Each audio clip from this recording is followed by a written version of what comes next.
Hello and welcome to Underqualified Thoughts. My name is Caleb and I'm joined with Andy. Andy and I are here. This is our third season, episode 5, and it's been a good 2 weeks. Has it been 2 or 3 weeks? It might have even been a month, man. It has been a minute since the last time we talked. And well, not since the last time we talked, but the last time we talked and recorded ourselves.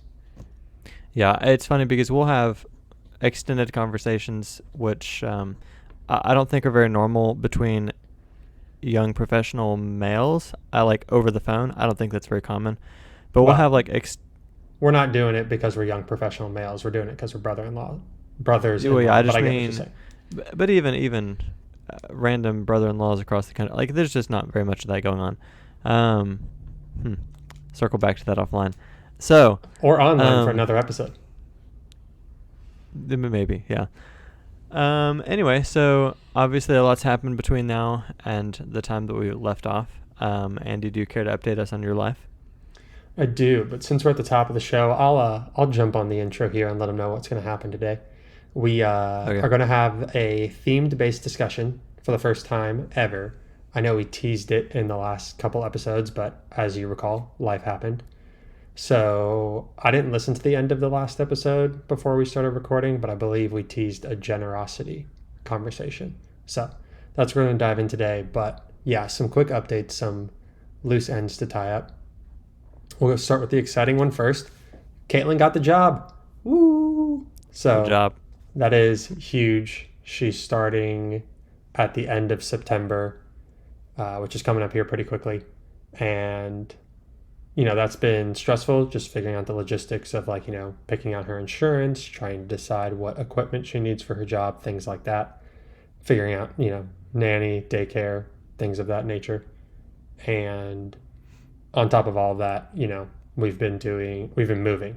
So all of these things, her landing the job, which I want to get her on here to talk about that process more, as well as moving. All of them are good things. They just really are irregular to our normal schedule, and as much as I'm not a scheduled person like you are, there is a level that I can't take, and it has been a lot. There's just so many things that we need to do. It's unreal. But that's why there's been a delay in us recording, because we've been trying to get done as many of those things as possible, while raising a teething baby. And I point out, raising a teething baby, doing all these things, and he's still, I would say for the first time, really put together a scheduled, thought-out outline-ish of this podcast. I mean, you're the one that led out by it. First, let me tell you what we're going to be talking about today. I think that's like the first time you've done that. Probably ever. Yeah. I mean, we might be able to go back. I feel like maybe the Lauren episode, I might have laid it out, but maybe not. Impressive. Because that's normally a me type of thing. Right, and what's even better? I don't have notes in front of me, so it sounded real and genuine and not just like I was reading an outline. Yep. Great. So that's what's been going on with me. What's been going on with you in the past couple weeks before we jump in? I mean, there's really not much to update. I mean, work's going well. The car is still running. I'm trying to list it for sale, so if anyone wants to buy it for about, I'm going like $2,400, let me know. I'm trying to sell it for $600 cheaper than I bought it for. That's pretty good return over what, a decade? I've only had it for like 7 years. Close. Very close. Basically, if you lose $100 a year on the sale price, that's not bad. Yeah, it's not bad. Again, that's what I want to get for it. Anyway, so if you want to buy it, let me know. And other than that, yeah, the baby's growing up fast. Our family's coming in town to date this weekend. And so it'll be wonderful to have them in town.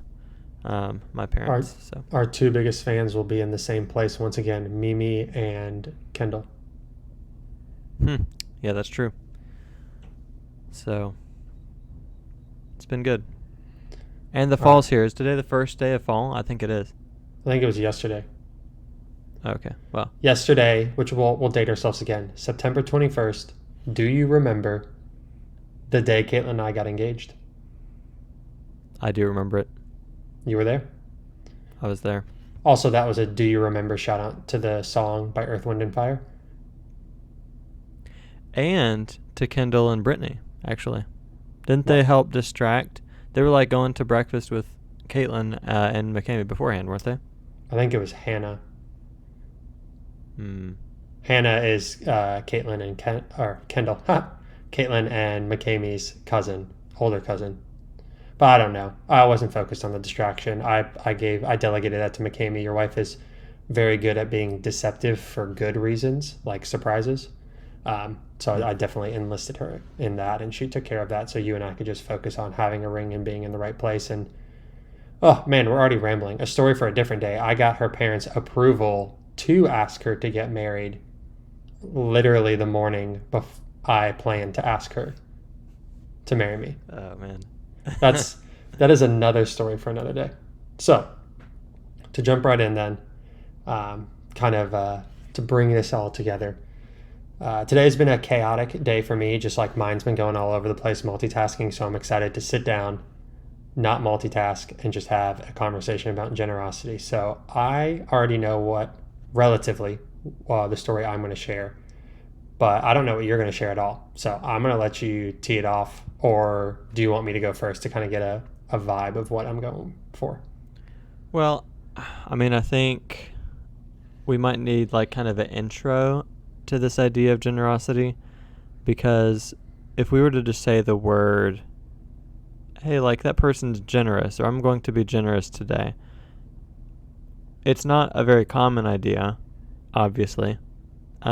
Maybe gift giving, but even there's a difference between gift giving and being generous. So right. So that's a good caveat to point out, because generosity just doesn't come just by giving money, and so that's perfect. I'll tee us off, because basically for the last I don't know, 6-7 years, like as long as I've been an adult on my own, making money, I've been wrestling with what it means to be generous, what it means to be a cheerful giver, what it means to actually live out the fact that it's better to give than receive. And my story with it, which we'll dive into more later, but a high level summary is that I grew up in a church where it was taught that 10% was the minimum that you needed to tithe. It had to go to your church. No other parachurch ministries, which are like campus ministries and things that aren't a church but are Christian in nature. And nothing for, mercy ministries, which are, once again, not churches but ministries that are focused on meeting practical needs of people. All 10% had to go to the church. And so that's my background there. And so I've always been tithing as long as I've been making money. However, I would not say I even scratched the surface of being generous until like this past year. And by scratch the surface, I mean just like I feel like I'm actually doing some things that are generous now, or doing them on a repeatable basis, or a repetitive basis, I guess is the word. And so I'll leave that there, and then I can dive more into that as we have questions. But where's your kind of high-level summary of what you view generosity and how it's kind of been a part of your life? I grew up the same way as you. 10% was the expectation in terms of money. My dad instilled in us the idea of earn, give, save, spend. And obviously, you have to make money to give the money. So you make the money, you give that 10% back. When I was making more money throughout high school, it was like every year I made more. I always was pushing how much I was able to give. I think there was this time frame there where I was giving like 15, maybe even like 20%. I can't remember. And in that spirit, yeah, I certainly think, I think I was being generous. I enjoyed giving money away. I enjoyed seeing it doing more than just sitting in a bank account.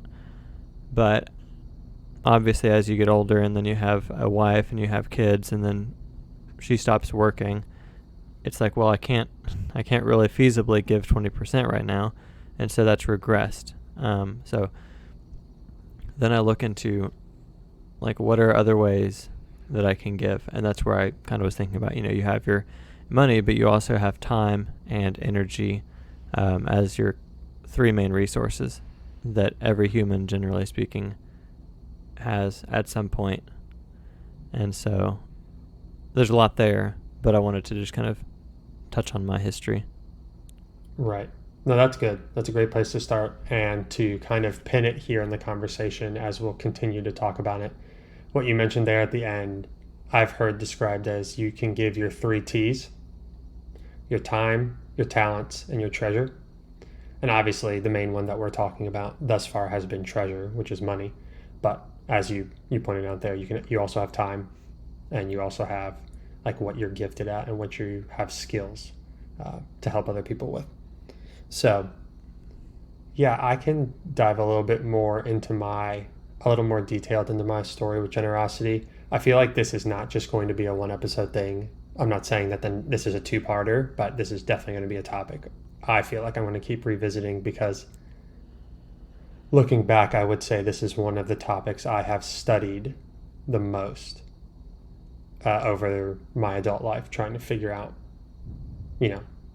what to do, both like from a mindset of like, what do I need to do? Like rules and regulation, not rules and regulations, like kind of like strictly like what I need to follow, like what is the benchmark I need to hit, but also where does my heart need to be when I'm doing it. And so, you ready for me to dive right in? I'm ready. All right. So, as you know, and I don't know if we've talked about this that much on the podcast, but I have had a really, what I learned was unordinary interest or extraordinary interest in personal finance. I thought everyone in high school was, trying to build their own budget and like learning about, I wasn't learning so much about investments at that point, but I was learning kind of like the Dave Ramsey model of like how to use debt, how to use like income, and like how to have all of those things balance well into a budget where you are spending less than you make. And I wrote a paper in high school about the difference between consumer debt versus the government debt, like why we can't go more than a couple $1,000s into debt on our credit card before they, start coming after us and then eventually, can force us into bankruptcy. And then the government has trillions of dollars in debt. I already forgot everything that I wrote in that paper. I don't remember the answer, but basically I was doing that as a high schooler. And then I quickly learned, or shortly learned thereafter, that none of my other buddies cared about it that deeply. So I started making money towards the end of college, and then after I got out of college. And I had this almost legalist mindset of I need to give away as much as possible for me to be generous. And so early, after I ruthlessly paid down the small debt that I had, which was my car payment, I started giving upwards of 10%, and I'm pretty confident upwards of 15%. Like I remember my goal being I was going to get to 20%. And I was just giving so much, and I was like ruthlessly tracking every single penny that came into my bank account and planned it, and I ruthlessly tracked every single penny that I was spending so that I could be giving as much as I could while saving as much as I could. Like my roommates that I lived with after college just like made fun of me all the time for being like a miser and like not wanting to do anything, not wanting to spend any money. And they were right. So going forward from there, I always just felt this, like it wasn't enough. And so what I thought that meant was like, I need to give more percentage. I need to give more dollars away. It took me a long time to realize what wasn't enough was my heart and my mindset behind it. So Caitlin and I get married, and then just like everything else in marriage, you think you have a standard operating procedure that everyone else follows, and you find out that your wife has a different standard operating procedure, and you have to start talking through all those things. And so for the first couple of years of our marriage, budget was very painful topic. Like I said, was very rigid. Save as much as possible, give as much as possible, spend as little as possible. And that was a lot of tension because Caitlin had a more healthy view of money. Like, money is a tool that you can use to enjoy your life as well as benefit other people's lives, and then, of course, save for the future. And I'll just take a pause there. There's plenty more for me to dive into. The meat of the story is just about to come, but I don't want to keep rambling. Do you relate or differ anything from anything I've shared thus far? Well, so our wives are similar in that they were sisters. They are sisters, and so they have And they were raised similar, by the Ben. yeah, the Ben. And so, like, I know that, I think I've heard that McKamey, my wife, was more of a saver than Caitlin. I think that's what I've heard. Experientially, yeah, like she's a saver. With that being said, I think that we'd probably be categorized as being at the same level in terms of our aptitude towards our standard operating procedure. Like, they're pretty similar. I think the conversation of generosity would vary, though, because yes, we might agree on how much we spend and how much we give, how much we invest, or whatever the situation may be. But at the end of the day, even that by itself might not be the most healthy, because you have two kind of identical thoughts. You're not impervious to this idea that, oh, maybe your thought is wrong. Right. You're not balancing each other out. You're just running down the same path. Yeah. And so that's kind of my own little wormhole that we'll have to kind of jump into later. But that's kind of where I stand on it. Yeah, that's some helpful context.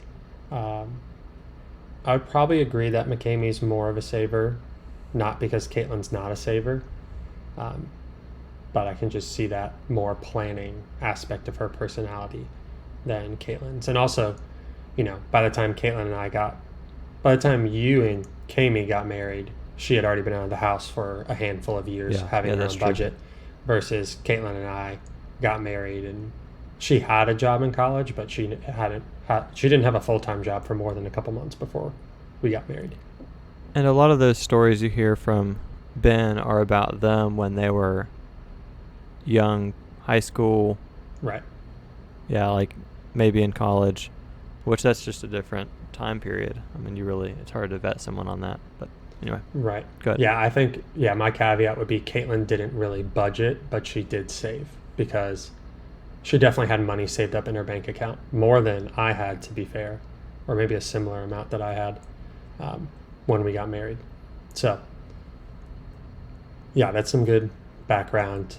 Caitlin and I definitely had more of the opposite opinions, kind of going towards the same goal, but opposite opinions of how to get towards that goal. So that was something that led to the challenge early in marriage, but I think very much so has refined us. I can't speak so much for her, but I know it's refined me and has helped change my perspective. So some more details on how that perspective has changed. To throw out some terminologies, I would use the term saver, spender, and servant. Saver being like you're pinching every penny, spender being like you're spending every penny, and servant being like you're looking for opportunities to give it away. None of those titles are mine. I pulled that from the book God and Money, which I have sitting to my right over here. That's been basically the recent chapter in my generosity journey. But let's go back to early marriage. I'm trying to pinch as many pennies as possible. I'm trying to give as much money away as possible. And then I read 2 books. One of them was I Will Teach You to Be Rich by Ramit Sethi. I think that's how you pronounce his last name. He's a very popular personal finance talking head. He has a show on Netflix. And the big premise of his book is He's not trying to teach you how to be rich, like one of those books that's trying to teach you how to make as much money as possible. He's trying to help you prioritize the limited resources you have well by having you choose your rich life. So if your rich life includes getting Starbucks coffee every single morning, he says go for it. Like, pay that $5 for a cup of coffee every morning. Just know that you're not going to be able to spend that money on something else. And so he was a really helpful and balanced voice that helped me realize, you know, oh, it's okay to spend frivolously in certain areas as long as you're wise and you do it in moderation. That was the biggest takeaway I took from his book. There are a lot of takeaways, but you normally walk away from a book with like, this is the big thing that I'm going to change about my life. And that was one of them. He also helped me to realize that budgeting and scrutinizing every single penny isn't the way I want to live my life. Like, I don't want to be stuck in a spreadsheet for the rest of my life. And so it took a long time to unlearn those habits. That's honestly, I did not get out of the spreadsheet until we started this podcast, because I finally had a hobby that was more enticing than sitting in the spreadsheet and planning out our finances. That's interesting. And so, yeah, basically I learned that lesson, and then it took me another about year and a half to 2 years to actually get out of a spreadsheet. The next book I read was Psychology of Money by Morgan Housel. That man is amazing.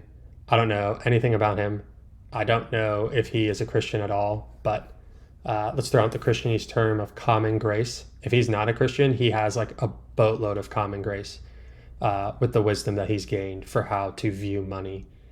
The book Psychology of Money is really good because he writes, I don't know what magazine or newspaper he writes for, but he's used to writing like, op-ed, short little editorial pieces.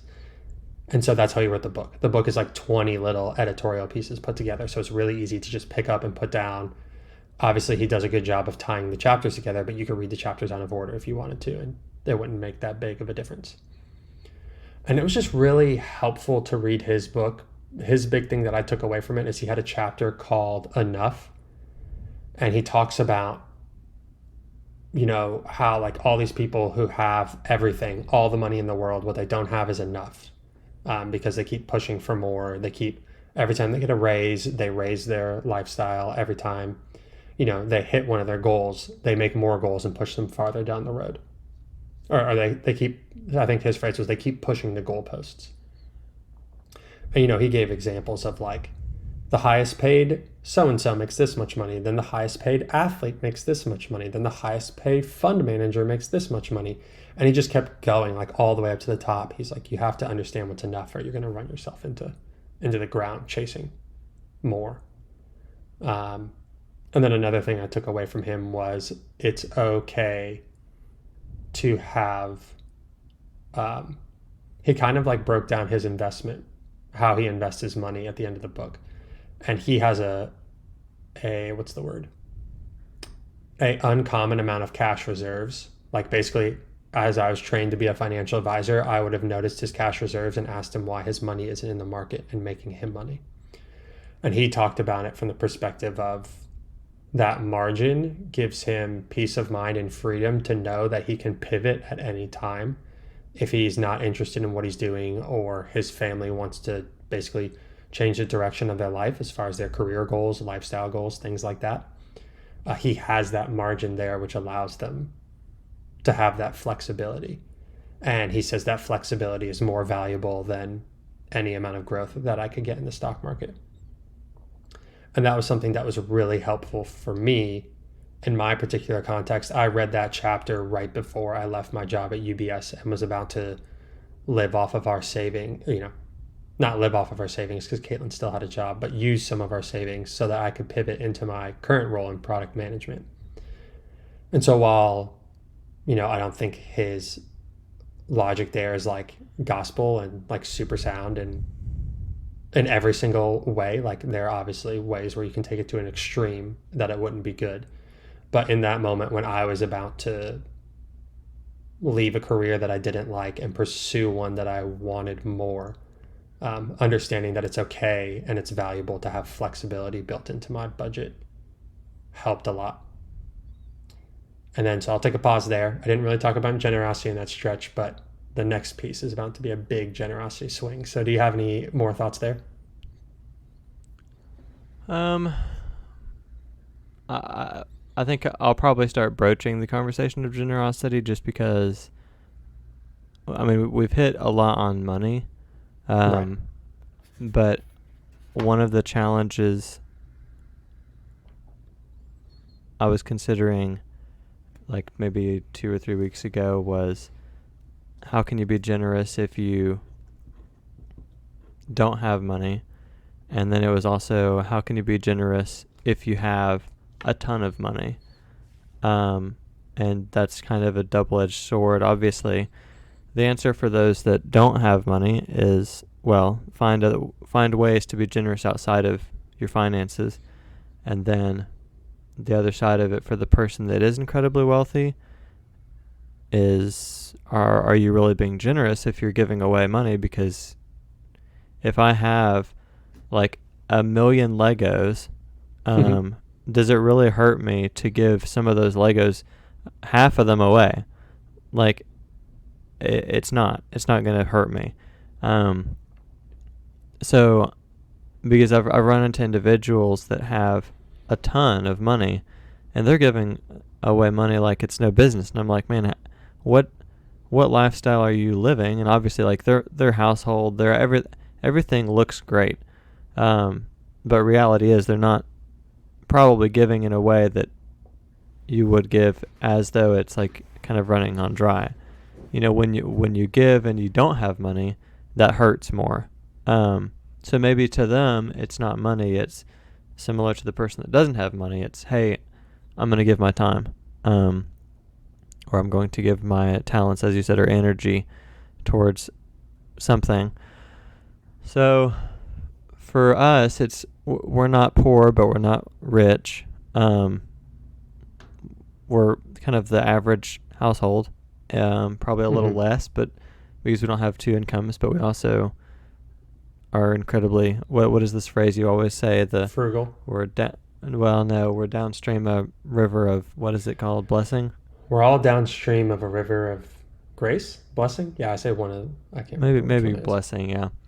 And anyway, and I think both of us probably fall into that line because I don't know, both my family and your family and the family I'm married into have pretty sound ideas when it comes to finance.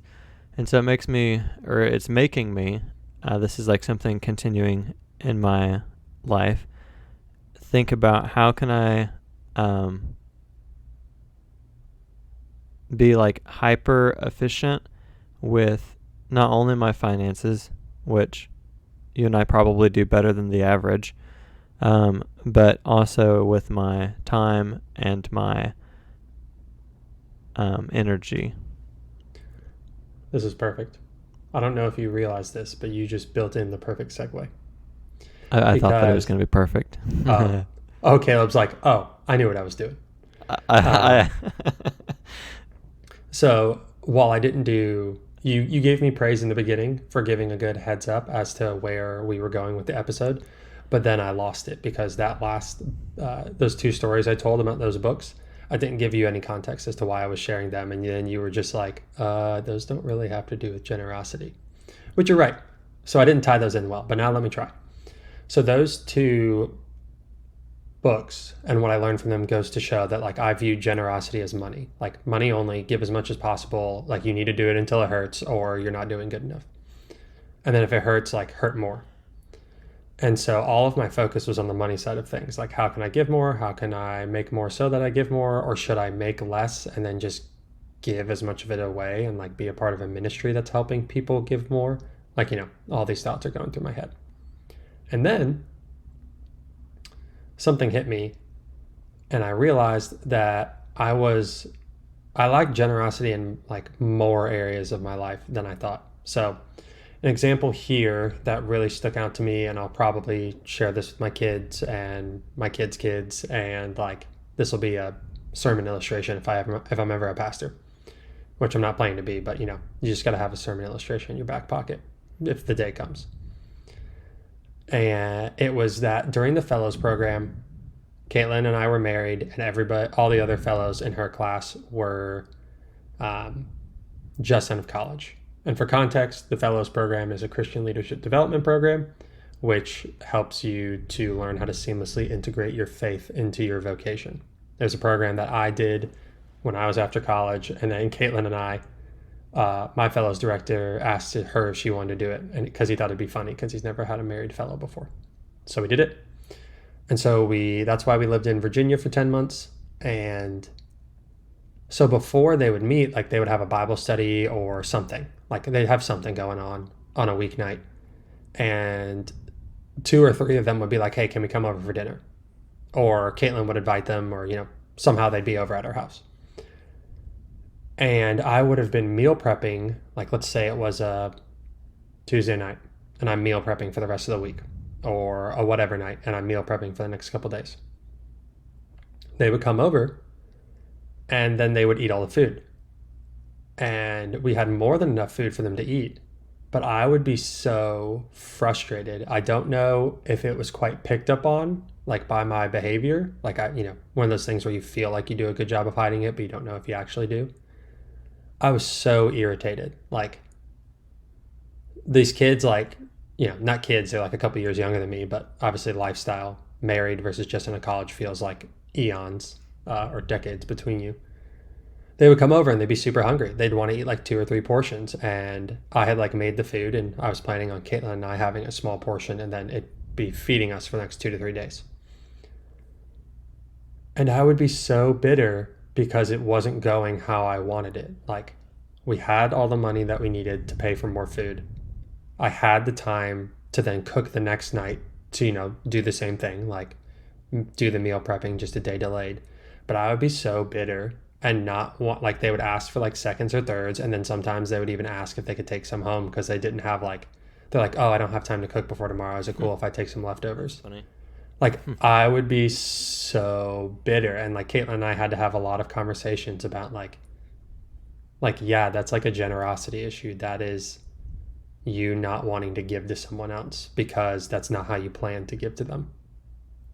And that's like, it kind of was an inflection point because I realized a lot of the reason that I wasn't experiencing joy when I was giving was that I did it in a spreadsheet. Like I said before, we gave more than 10% of our money away to our church and to ministries that we support, the Christian ministries that we support.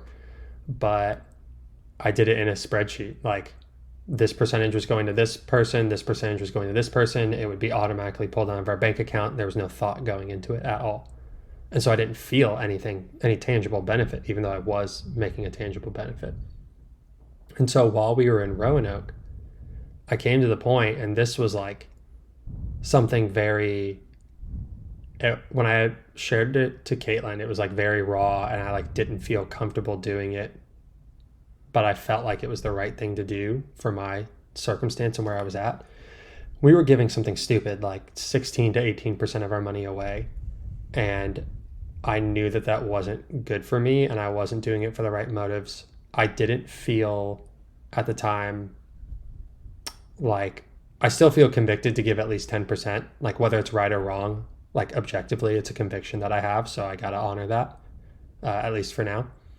And so I basically told Caitlin, I was like, hey, I want to drop our tithe down just to 10%, not so that we can spend this money on ourselves, but so that I can practically learn the things or apply the things I've been learning. So I can learn how to spend money on you and like make you feel cared for by not pinching pennies around you. And so I can like choose to have people over for dinner, knowing that our grocery bill is going to be more that month or that week.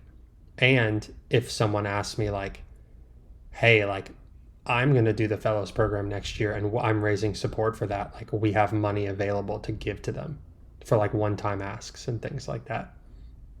And so that was the beginning of me kind of letting go what it meant to be generous as like numbers on a screen, and to understand that being generous is like how I act in every area of life, and finding ways to like see opportunities that actually excite me and creative ways to give money to people so that I could become more generous. So that's another chapter. I can pause there.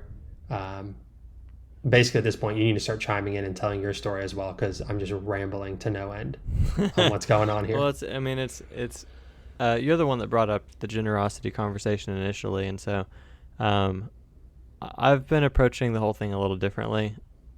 Again, because we don't have just a ton of money, or we don't have basically every dollar we make goes somewhere very particular. And we have a gifts category, which I do recommend if you are for the underqualified like advice out there. If you are building a budget, like, and you are someone that believes in, well, basically like the same things we believe. Like, I don't know why you would give if you're not a believer, unless you're just trying to make yourself feel better. Ooh, I can tell you that. I don't have the stats in front of me, but so if I recall correctly, I'm pulling up the book God and Money, and they touch on a topic that there's no difference between the percentage of money, like on average. You know, like the whole thing, it's like whether you're Christian or not, the divorce rate is 50%. It's one of Yep. those things where it's whether you're Christian or not, on average, the average American only gives away 3% of what they earn. Hmm. And Well, so this book makes a case, which I don't have it prepared in front of me, but basically they walk through and they cite scientific studies that show that it's not just a spiritual benefit of giving. It talks about like they touch into your physical and mental health as things that benefit when you give money away, kind of like what that book Psychology of Money mentioned with Enough. Like choosing to give money away means that you've decided that you have enough, and so that goes a long way for your mental well-being when it comes to money. yeah. I mean, I agree. I think, well, so where I was going with that was, if you're not a believer, the majority of the time the decisions you make are surrounded by yourself.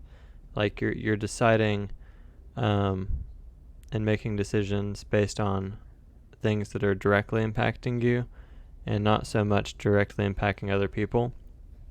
The only case I could think of where it might be like you're thinking of your actions a little bit is where you are breaking a law or hurting relationships that you care about. But I go back to because you care about them because of you.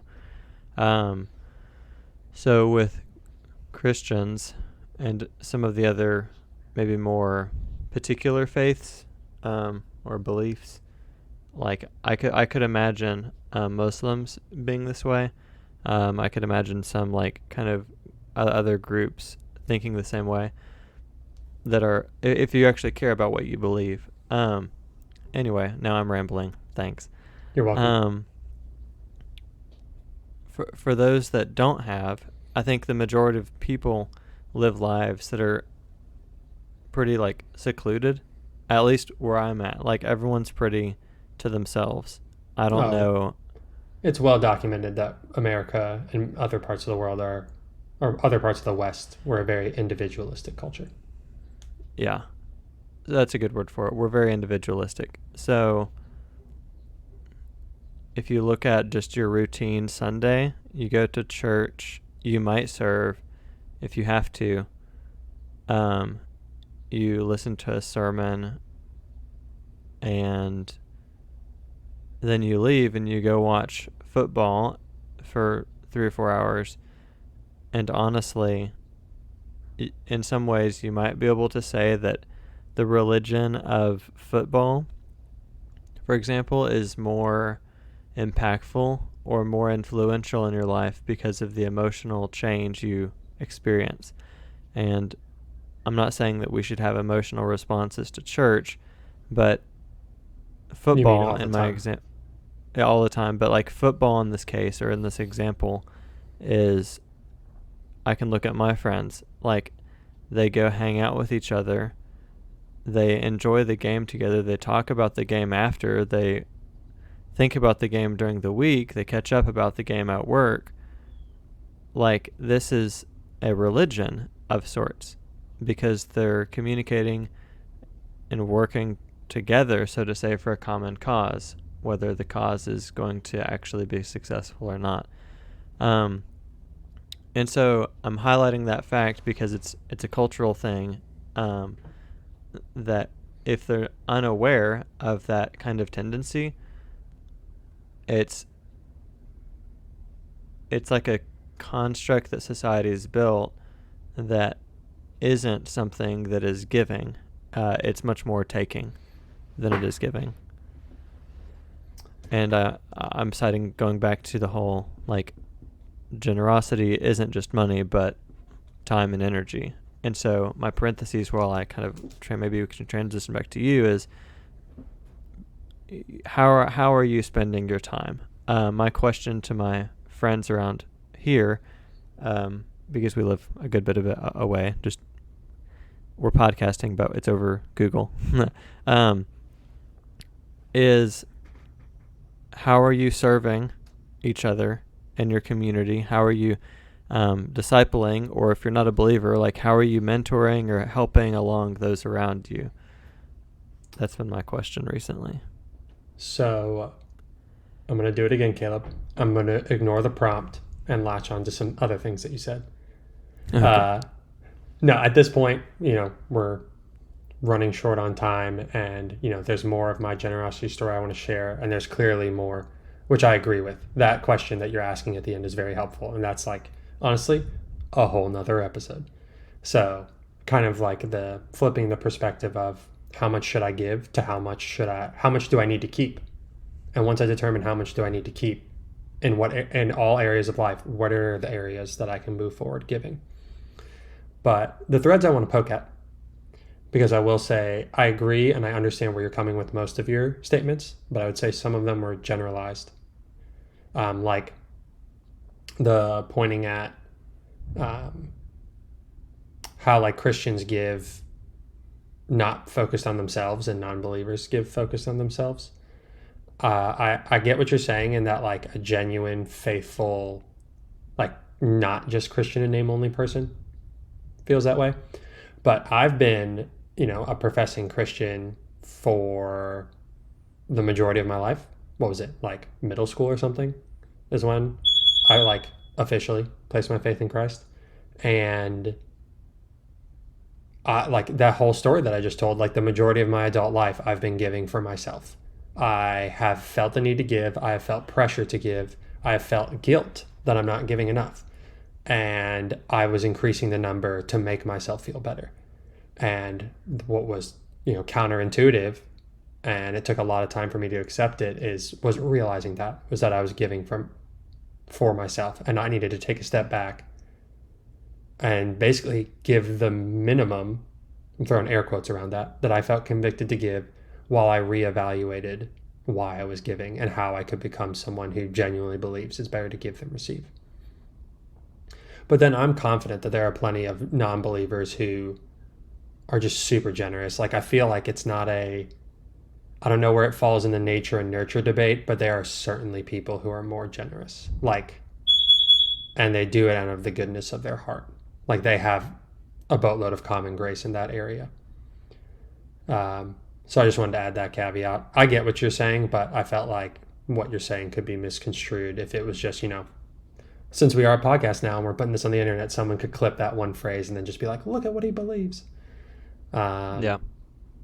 And then as far as the sports thing, like, that's a whole nother thing for another day. I love sports. I've grown up with sports. There have been moments where I feel exactly what you feel, and, like, super annoyed of how passionate people are about sports.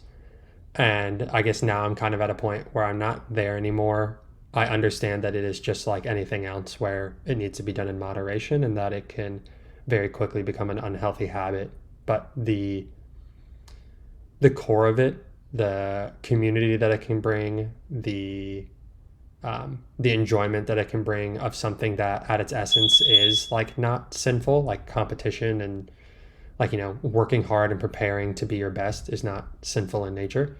That it's something that can be enjoyed in moderation. But I very much so agree with you that our cultural norm of not missing a game, prioritizing it over more important aspects of life, being annoyed that the sermon is going too long because you were already planning on being home by this time, whether that's sports related or other things related. Yep. All of it needs to just be put in its proper perspective. So I think you do a good point to point out that it's something that needs to be regulated rather than just assuming that it's good. Cool. Well, it sounds like we need to probably make a part 2 or 3 of this at some point, whether or So not that's it comes next or not. That's the question, to externally dialogue with our listeners. Sorry, dare I say our viewers. Yeah, it's just. Are we gonna address the Are we gonna address the elephant in the room? Oh no, we're gonna leave it because we got other things to address. It's just like, this is something, like I said in the beginning, like I've been thinking about generosity and studying it and trying to determine what that means for me and my family for the better part of a decade now. And so this is likely going to pop up thematically whenever we're talking about something that gets anywhere near close to this. I'm probably going to share an insight that I learned while studying generosity. But if you so desire, and we can determine this, once we've turned off the microphones, if we just want to make this a part 2 of a generosity series, or if we just want to come back to it when it naturally fits in, because you and I keep making a list. Every time you and I are talking together, we're either like, why didn't we record this? Or we stop ourselves from talking and are like, we need to talk about this while recording. So we have plenty of things to discuss, and I guess we can just trust the metrics and people telling us whether or not they like the episode and they want more, as to whether or not we should turn it into a generosity series or just let these topics come up as we talk about other topics. It will probably come up again, obviously. For sure. And that's actually a good call to action. If you do have any thoughts about these things and you're listening, there's really 2 main ways that you can contact us right now. One is through LinkedIn, which I know it is what it is. But you can contact us through there, or you can just email us. I think that our email is somewhere on our Spotify page, hopefully, yes. Underqualifiedthoughts@gmail.com, baby. Hit us up. Yeah. So one of those 2 options eventually will have our Instagram page. And you could Instagram us. That's true. Right. Also, I'm in the process of figuring out how to build a YouTube page for us, because YouTube is the number 2 search engine in the world behind Google. And so I'm not trying to put our faces on the internet, but they have a lot of good options for audio only content. So we're going to be looking into that. Also, just got to give you your plaudits, give you your roses, pull out the red carpet for your CTA there. You said I was being well structured in the beginning. You hit them with a call to action. Well done. Well, technically I said if, so it's really more of a plausible CTA. We'll tighten it up soon, very soon. Season 4 will be all in. The intros will be tight, the outros will be tight, and we'll be giving clear call to actions all the way through. Yeah, as soon as your new house stops burning down. Oh, dude, it is not burning down, but it's like, you open a box or 2 and then more stuff vomits onto that box and you're like, I thought we were almost done. And then I opened another box and it feels like we're even more chaotic than we were the day before. Sure, it's not burning down. Right. It's not burning down, but right now we have our TV laying on our couch because I'm in the process of mounting it and I wasn't able to get it done because Lily needed our attention at that time last night when I was trying to do that. So, welcome to our life. Well, is this a good outro session? Are we just hard cutting, or are we actually going to exit? I feel like we should cut the next time the smoke detector or carbon monoxide thing comes on. I'm assuming that's what you meant by our house burning down. That's something that hopefully we'll be getting fixed soon. We changed the batteries, but it's still beeping. How does that work? I don't know. Faulty wire or something. You don't want to just take the batteries out and call it done? Because I want it to work. Like it doesn't beep all the time. It beeps intermittently and it still works. If there's actual smoke, it will go off.